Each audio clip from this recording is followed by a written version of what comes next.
কেননা যখন আপনারা কোনো ধান খেতে যান তো প্রথমে ধানটা লাগাই লিও, তার বাদে উঠিও। দুটা ধরো যে একটা চাষের রকমই বলে আমাদের যে হক আর যে অধিকার সেটা নিতে আছে, ঠিক আছে? তো আপনারা জানেন আর তো কারো ফরম নয়, পাঁচা ফরম নয়, কারো জমা দিচ্ছি। थोड़ा पीछे हटिए, पीछे हटिए। কারো ফরম বাকি আছে জমা দিতে তো হাত উঠাবে। কেউ যদি কারো ফরম আছে বাকি তো হাত উঠাবেন আর আসে এখানে জমা করবেন।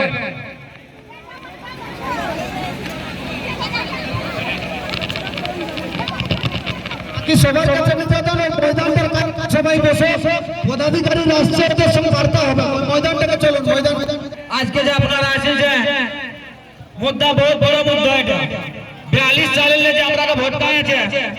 আর কিছু কিছু লোকে বলছে যে 42 সালের আন্দোলন করে আসছে।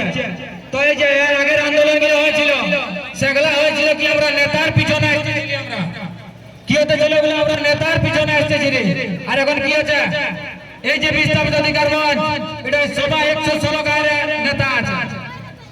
সেই জন্য হিম্মত রাখো যে এটা গ্যারেন্টি সাকসেস হবে, কিন্তু এই ভাবে লাগে থাকতে হবে।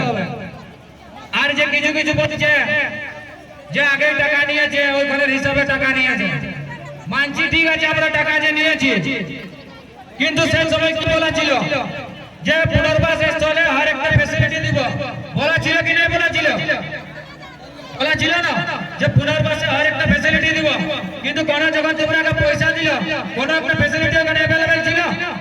কোন भी পুনর্বাস স্থলে ছিল? তো তুই যদি টাকা দিছিস আর আমার জমিটা ডুবা যাচ্ছিস, আমি খাবো কি? আমাকে তো এই টাকাটাই খাতে হবে। আমি কারো ঘর ভাঙবো, ততদিন আমাকে ঘর বানাই দেবো, ওকে তো ভাড়া করে থাকতে হবে। তো ভাড়া কোথায় লাগবে? আমার টাকাটাই দেওয়া হবে। তো সেই জন্য আছে যে টাকা দিয়েছিস ঠিক আছে, কিন্তু তোমাকে ওখানে ফ্যাসিলিটি কেন না দিলিস? তুই যদি সেই সময় আমাকে ফ্যাসিলিটি দিতিস তো আমি এখান থেকে উঠে নিয়ে যেতি, আমার টাকার নৌবত নিয়ে এসছো এখানে। দেখো সরকার কি আছে না এখন নতুন নতুন বার করছে যে 31 তারিখ কোন লাচে না, কোন মাইক যতদিন নাই আমাদের বিস্তাপিতের মার্গ পূর্ণ হবে, কেউ ইলাজ নেই করে বিস্তাপিতকে।